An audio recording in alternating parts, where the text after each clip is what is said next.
नमस्कार। म एकराज थापा सधैँ तपाईँहरू समक्ष कार्यक्रम शब्द दृश्य लिएर उपस्थित भइसकेको छु। हरेक दिन बिहान 9 बजेदेखि सुरु गर्ने यस शब्द दृश्य कार्यक्रम तपाईँहरूकै साथ माया ममता र तपाईँका उत्कृष्ट सृजनाहरूले गर्दा नै आज यो कार्यक्रम यहाँसम्म आइपुगेको छ। शब्द दृश्य द लकडाउन सिरिजको 15 एपिसोडमा 15 एपिसोड हरेक दिन सञ्चालन गर्दै आउँदा बिचमा भएका कुनै त्रुटिका कारण आई थिङ्क एक एपिसोड चाहिँ मैले प्रसारण गर्न सकिनँ। त्यसका लागि क्षमा प्रार्थी आज पनि भन्न चाहन्छु। र आज पनि म विशेष गरी तपाईँहरू समक्ष विभिन्न कविताहरू लिएर उपस्थित भएको छु र विभिन्न स्थानमा रहनुहुने कविहरू स्रष्टाहरूलाई सम्मान गर्दै उहाँहरूका कविताहरू श्रृङ्खलाहरूलाई वाचन गर्नको लागि म तपाईँहरू समक्ष उपस्थित भएको छु। म एकराज थापा। सिर्जनाहरू सुन्ने र सुनाउने क्रममा आज पनि म तपाईँहरू समक्ष यस घडीमा आजको समयावधिमा म तपाईँहरू समक्ष विशेष कवितामा मुख्य गरी एउटा कवितालाई चाहिँ सर्वोत्कृष्ट अथवा विशेष कविता मैले ठान्ने गरेको छु अथवा राख्ने गरेको छु। र त्यसमा आज मैले वरिष्ठ कवि बैरागी काइँलाको एउटा कविता लिएको छु। मैले बैरागी काइँलाको कविता तपाईँहरू समक्ष विशेष कविताको रूपमा प्रस्तुत गर्नेछु। त्यस्तै गरी मसँग इन्दु नेपाल योन्जन हुनुहुन्छ, उहाँको कविता मसँग रहेको छ आजको श्रृङ्खलामा। विवेक श्रेष्ठ हुनुहुन्छ बेलबारी मोरङबाट, उहाँको कविता रहेको छ मसँग। यसरी नै अन्य श्रृङ्खलाहरू अन्य सिर्जनाहरू पनि हुनुहुन्छ। मसँग पूर्व मेचीदेखि पश्चिम महाकालीसम्मका सिर्जनाहरू रहेका छन्। आज भने म तपाईँहरू समक्ष तिनै सृजनाहरूलाई अगाडि राख्न लागिरहेको छु। कमेन्ट बक्समा इन्दु नेपाल योन्जनजी लेख्नुहुन्छ, आज चाहिँ मजाले सुनिन्छ भन्नुभएको छ। कविज्यू ल आज मजाले सुन्नु पर्यो, हेर्नु पर्यो। हिजो शब्द मात्रै आयो भन्ने कुरो आइरहेको थियो, आज दृश्य सहित आएको छ। शब्द दृश्य पूर्ण रूपले शब्द दृश्य बनेर आएको छ। सुनिदिनु होला, हेरिदिनु होला, धन्यवाद भन्न चाहन्छु र कार्यक्रम अवधिभर पुनः साथ दिनु होला भन्न चाहन्छु। भर्खरै एउटा कुरा मलाई याद आयो। हिजो मात्र मलाई एउटा मेसेज आएको थियो, कैलालीको के ठाउँबाट आएको थियो, तपाईँको श्रृङ्खला हामी सुन्दै आएका छौँ, यो श्रृङ्खला कुन रेडियोमा त कुन टेलिभिजनमा पनि आउँछ कि के हो भन्नुहुन्थ्यो। त्यस्तो चाहिँ छैन मेरो श्रृङ्खला चाहिँ। अहिले बिल्कुलै मैले सुरु गरेको यो लकडाउनको अवधि सुरु भइसकेपछि आज 15 एपिसोड भनेपछि लगभग 2 हप्ताको रेन्जमा छु भर्खर म। र 2 हप्ताको रेन्जमा शब्द दृश्य पेज अन्तर्गत नै म आउने गरेको छु। र केही समय चाहिँ मैले मेरो व्यक्तिगतबाट गरेको थिएँ, त्यसपछिबाट शब्द दृश्यको पेजमै आएको छु। र तपाईँहरूको साथ माया ममताले गर्दाखेरि म चाहिँ अहिलेसम्म फेसबुक लाइभमा मात्रै छु है भन्न चाहन्छु। कैलालीका मित्र हुन्थ्यो, मैले ठ्याक्कै नाम बिर्सेँ भन्दै। एनिवे तपाईँलाई मैले यो जानकारी गराएँ। अब भने म सिधै कवितातर्फ लाग्न चाहन्छु। र मलाई जसले हेर्दै हुन्छ सबैलाई म एकचोटि साहित्यिक नमन गर्दै म आजको विशेष कविता पहिलो वाचन गर्न लागिरहेको छु। यस अन्तर्गत आजको पहिलो वाचन रहेको छ बैरागी काइँलाको औँलाहरू चुमेर भन्ने शीर्षकको कविता छ। बैरागी काइँलाको औँलाहरू चुमेर। पदम कुमार श्रेष्ठ अरविन्दजी हुनुहुन्छ। अब मजा पदमजी, मैले तपाईँलाई मिस गरिरहेको छु है। तपाईँका पनि कविताहरू छन्, एकदमै राम्रो कविता। आजको श्रृङ्खलामा सुनिदिनुहोस् है हामीलाई पनि भन्न चाहन्छु। र तपाईँ कविता सुन्नुहोस्, म कविता सुनाउँछु। यो पहिलो प्रस्तुति अथवा पहिलो कविता, पहिलो वाचन मैले बैरागी काइँलाको, वरिष्ठ कवि बैरागी काइँलाको कवितालाई साहस गरेको छु उठाउनको लागि। पक्कै पनि तपाईँहरूको साथ दिनु होला, बिचमा ताली बजाउनु होला है।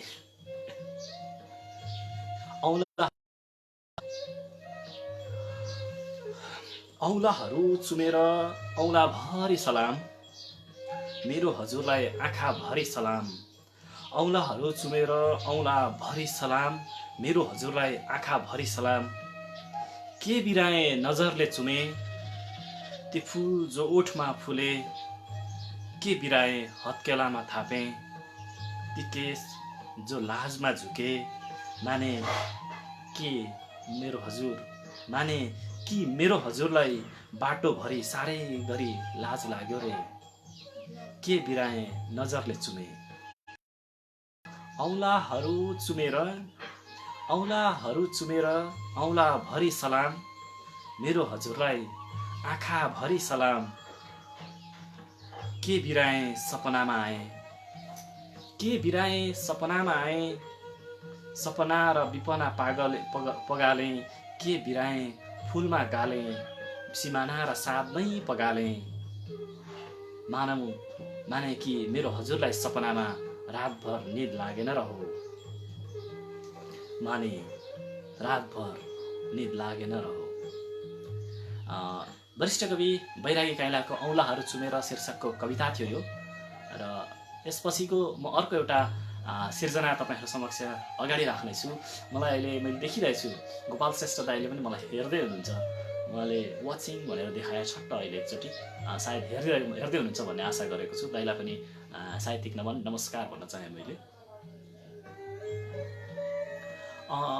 कविताहरू सुन्ने सुनाउने क्रममा म तपाईँहरू समक्ष विभिन्न शीर्षक सर्जकका विभिन्न स्रष्टाहरूका सिर्जनाहरू हरेक दिन बिहान यसरी नै लिएर आउने गरेको छु। र मलाई जसले जहाँबाट हेर्दै हुन्छ तपाईँ सम्पूर्णलाई अनुरोध गर्न चाहन्छु मेरो कार्यक्रम अवधिभरि मात्र 30 मिनट रहनेछ, साथ दिनुहोला। अबको पालोमा मेरो हातमा आएको सिर्जना छ इन्दु नेपाल योन्जन। धरानका कवि हुनुहुन्छ, धरानबाट हुनुहुन्छ उहाँ। धरानबाटमा बसेर स्वास्थ्य क्षेत्रमा विशेष योगदान दिनुहुने कवि इन्दु नेपाल योन्जन हुन्छ। र उहाँका कलमका निपहरू पनि यति धेरै चलिसकेका छन् र तिनै कलमका निपहरूले इन्दु नेपालले लेख्नुभएको कविता ढुङ्गा शीर्षकको कविता छ। उहाँले पठाउनु भएको कविता इन्दु नेपाल योन्जन धरान सुनसरीबाट पठाउनु भएको कविता छ ढुङ्गा शीर्षकको कविता। त्यही ढुङ्गा शीर्षकको कविता म तपाईँहरू समक्ष राख्न लागिरहेको छु।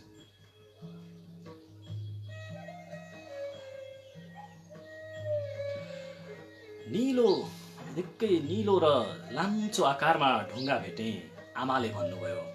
निकै चिल्लो र लाम्चो आकारको ढुङ्गा भेटेँ आमाले भन्नुभयो। फुलबारी नेर गाडेर अबिर र केही फलार नैवेद्य चढाएर छोड्यौँ।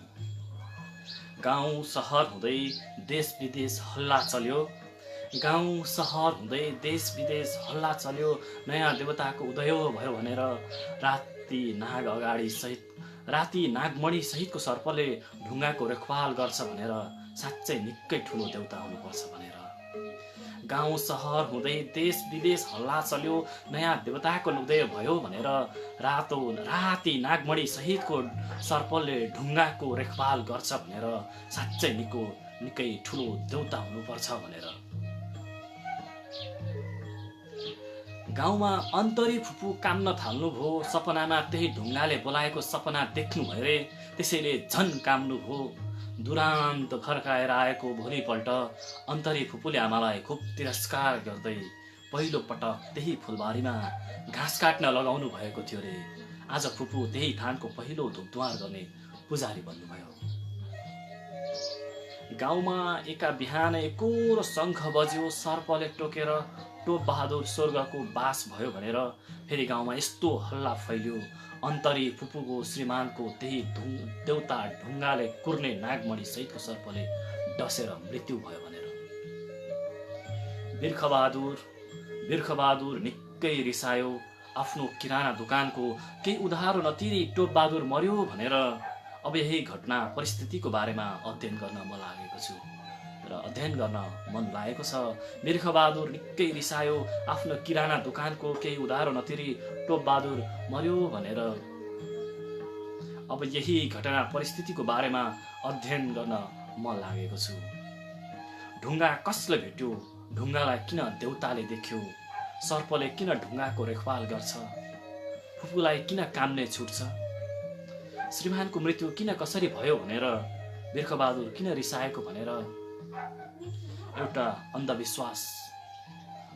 अन्धविश्वासक बिहानै फुल्यो र समाज रूपी ऐनाको भित्तामा आफै टल्क्यो लाजले भुतुक्कै भएर।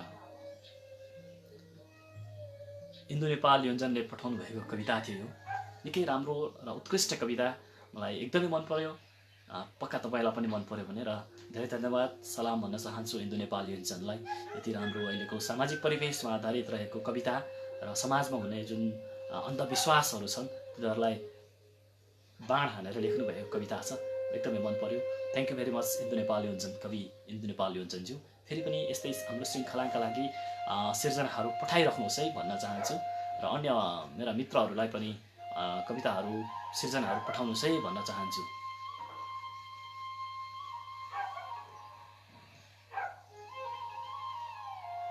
मसँग कविताहरू थुप्रै कविताहरू छन्। पठाउनु भएका विभिन्न व्यक्तित्वहरू छ। अब भने म तपाईहरु समक्ष तिम्रो याद शीर्षकको एउटा कविता छ। विकल्प यात्री मदन सुवेदीले पठाउनु भएको कविता। त्यही कवितालाई म आज तपाईहरु समक्ष प्रस्तुत गर्न आएछु। जानकारी गराउँछु, यो कविता हिजो नै वाचन हुनुपर्ने थियो, तर समयावधिका कारण हिजो मैले वाचन गर्न सकिनँ। आज वाचन गर्दैछु।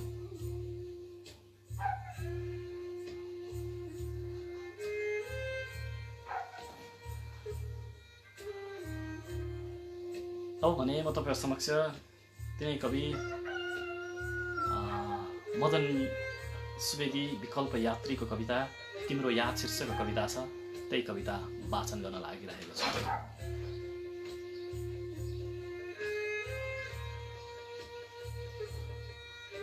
अलिकति लामो कविता छ यो, सुनिदिनु होला।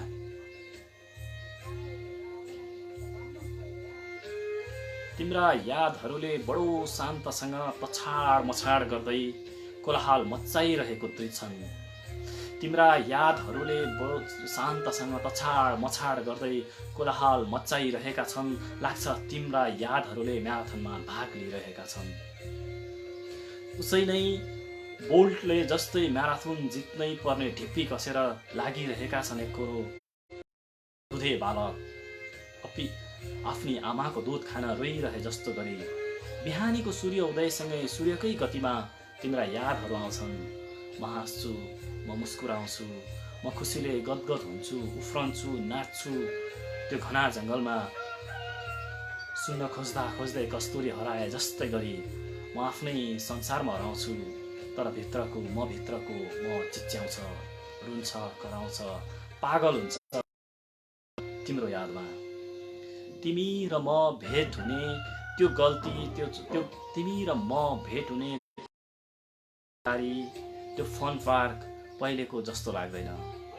एक अर्काको अङ्गालो बेरिएका ती रोमियो जुलियट मुना मदन मान्छे जस्ता लाग्दैनन्।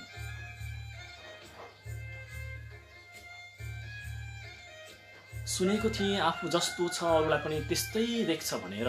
ती गल्ली, ती चौतारी, ती फन पार्क म पिञ्जडा देख्छु, पिञ्जडाको चरी देख्छु, पागल खाना देख्छु। ती सबै पागल देख्छु, धोका देख्छु, घात देख्छु। म पागल देख्छु र त पागल देख्छु तिम्रो यादमा, र पागल हुन्छु म तिम्रो यादमा। नदीको किनारामा बसेर चट्टान फोर्दै निस्केको त्यो नदीलाई हेर्छु, त्यो गतिलाई हेर्छु। लड्दै ठुला ठुला चट्टानमा ठोकिँदै उछिट्टिएको छिट्टा हेर्छु। नुनिला अमिला आँसु देख्छु, म तडपाई देख्छु। उसको गन्तव्यमा म मृत्यु देख्छु। त्यसैले त तिम्रो यादमा म मेरो मृत्यु देख्छु। त्यसैले त म तिम्रो यादमा मेरो मृत्यु देख्छु। पूर्णिमाको उज्यालो रात होस् वा औँसीको कालो रात, हेर्छु आफ्नो अँगालोमा तिमीलाई देख्दिनँ। तिम्रो सम्झनामा हाँस्दा हाँस्दै मन भकानिएर आउँछ। आँखाबाट आँसुको भेल बग्छ। ती आँसुमा तिमी बगेको देख्दिन। मेरो सिरानीमा तिम्रो याद दुई हातले च्याप्छु, भक भक उम्लेको पानीमा हाल्छु। खुट्टाले किच्छु, उफ्रन्छु, भित्तामा हान्छु। ती काला दाग मेटाउन खोज्छु, सधैँका लागि तिम्रो याद निकाल्न खोज्छु। मान्दैनन् आज तिम्रा यादहरू पनि तिमी जस्तै छन्, निकै जिद्दी। ती तिम्रा यादहरू तिमी जस्तै निकै बुझ्ने शिला अगाडि चिच्याउँछु। त्यो शिला सुन्दैन, टाढाबाट नसुनेको होला भनेर कानमा भन्छु। ऊ बोल्दैन, ऊ केही जवाफ दिँदैन। मान्छे मलाई पागल देख्छ, किन देख्दैन उसको लागि मेरो नसा नसामा बगेको प्रेम। मान्छे मलाई पागल देख्छ, किन देख्दैन उसको मेरो नसा नसामा बसेको उसको प्रेम। मेरो देब्रे साइडमा भएको प्रेम। मान्छेले प्रेम गरेको छ न त प्रेम देख्दैन। मान्छे पागल छन् र त मलाई पागल देख्दछन्। मान्छे सबै पागल देख्छु। तिम्रा यादहरू र म भित्रको म दुवै उस्तै छन्। तिम्रा यादहरू मलाई छोड्न मान्दैनन्, म भित्रको तिम्रा यादहरू बिर्सन मान्दैनन्। त्यसैले त तिम्रा यादहरू मेरो मृत्यु देखिरहेको छु। त्यसैले त तिम्रा यादहरूलाई म मेरो मृत्यु देखिरहेको छु। यो कविता तिम्रो याद शीर्षकमा विकल्प यात्री मदन सुवेदीले पठाउनु भएको कविता थियो। एकदमै राम्रो कविता, कसैको यादमा पागलसम्म भन्न सक्ने कुरालाई उहाँले उठाउनु भएको थियो।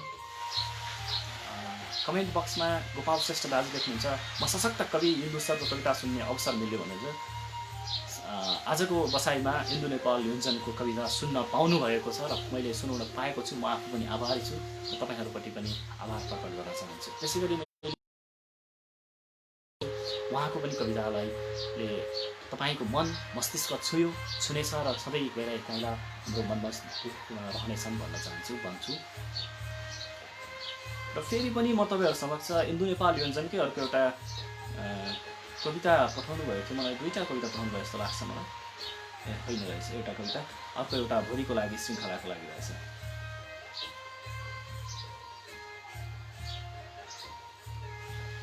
र विवेक श्रेष्ठ बेलबारी मोरङबाट पठाउनु भएको कविता छ। आजको शब्द दृश्य श्रृङ्खलाको अर्को एउटा श्रृङ्खलामा एउटा अर्को एक आयाम थप्न सफल कवि बेलबारी मोरङबाट हुनुहुन्छ कवि विवेक श्रेष्ठ। राहत र कोपिला दिदी शीर्षकको कविता पठाउनु भएको छ उहाँले। मलाई धेरै धन्यवाद विवेक श्रेष्ठज्यू, तपाईँको कविता म वाचन गर्न लागिरहेको छु। सकेसम्म म न्याय गर्ने प्रयासमा छु।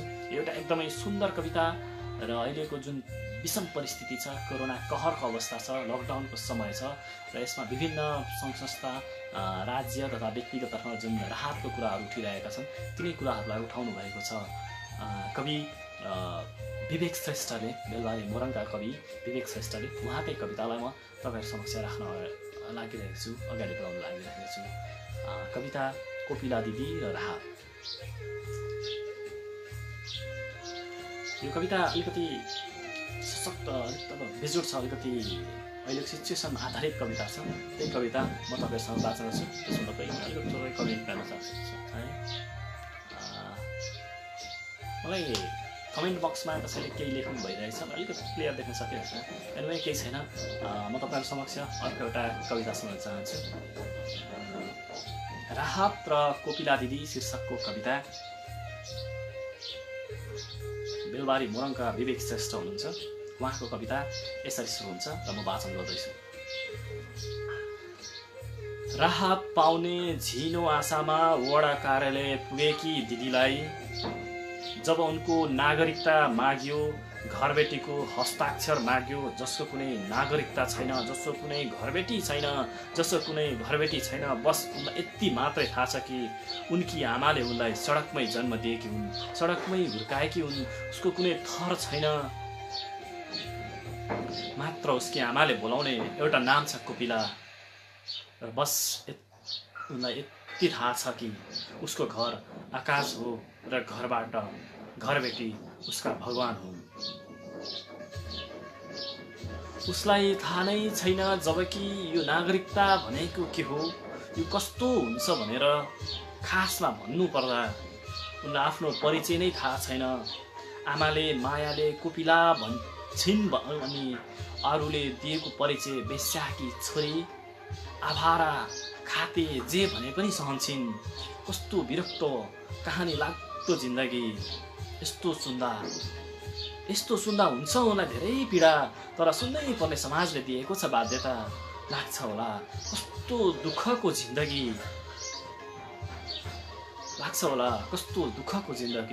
श्रीमान अध्यक्षज्यू, अब भन्नुहोस् त्यो बिचारी दिदीले कसरी ल्याउन सक्छिन् नागरिकता। श्रीमान अध्यक्षज्यू, अब भन्नुहोस् त्यो बिचारी दिदीले कसरी ल्याउन सक्छिन् नागरिकता, जसको घर नै छैन, जो घर भाडामै बस्दिनन्, बस्छिन् त एउटा सडकको पेटीमा, अब कसरी ल्याउन सक्छिन् घरबेटीको हस्ताक्षर। त्यसैले त म 10 औँला जोडेर बिन्ती बिसाउँछु अध्यक्षज्यू। अहिले तपाईँको कमिसन राख्ने गोजी रित्तो देख्ने समय होइन। घरमा भएका भकारीलाई भोको नसम्झनुहोस्, किनकि यहाँ सबैलाई थाहा छ तपाईँ अनि तपाईँको परिवारको गोजी रित्तो छैन, तपाईँको खाद्यान्नको भकारी रित्तो छैन, मात्र तपाईँको जनताप्रतिको माया रित्तिएको छ। कमिसनले भरि नै पेट भोकाएको छ, त्यसैले त यस्तो विपत्ति आपतमा बहाना नबनाइदिनुहोस् अध्यक्षज्यू। ती दिदी त एउटा समाजको पात्र मात्र त हुन्, ती दिदी छन्। त्यसैले त ती दिदी र दिदी जस्तालाई अलिकति भए पनि राहत दिनुहोस् र फेरि पनि त्यही कुर्सीको मालिक बनाउनेछन् तिनै दिदीहरू। कवि विवेक श्रेष्ठले पठाउनु भएको कविता राहत र कोपिला दिदी शीर्षकको कविता जुन थियो, एकदमै मर्मस्पर्शी कविता र जुन अहिलेको राहतको बारेमा र जुन नागरिकता चाहिन्छ भन्ने घरबेटीको हस्ताक्षर भन्ने छ, त्यो सबैलाई सम्भव नहोला, बिचौलिया घुसेको हुन पनि सक्ला भन्ने कुरो ठाउँमा छँदैछ। त्यति हुँदाहुँदै पनि विवेक श्रेष्ठले लेख्नु भएको कविता थियो, एकदमै मन परेको कविता र समसामयिक विषयलाई उठान गर्नुभएको छ। तपाईँको यस हिम्मतका लागि र साहसका लागि र अझै धेरै कलम चल्ने हिम्मत बढोस् भन्न चाहन्छु कवि विवेक श्रेष्ठज्यूलाई। म आजको श्रृङ्खलाका सिर्जनाहरू सुनाउने क्रममा कार्यक्रमको अन्तिम भागतर्फ मोडिसकेको छु। 30 मिनटको समय कति पनि हुँदैन, त्यसमा पनि म तपाईँहरू समक्ष हरेक दिन बिहान यही समयमा यसरी नै कविता गजल गीत लिएर लिनुहुन्छ, त्यसमा खुसी लाग्छ। म तपाईँहरू समक्ष यसरी नै कविता गीत गजल सुनाउँदै जानेछु। अबको पालोमा अर्को एउटा सिर्जना तपाईँहरू समक्ष राख्दैछु।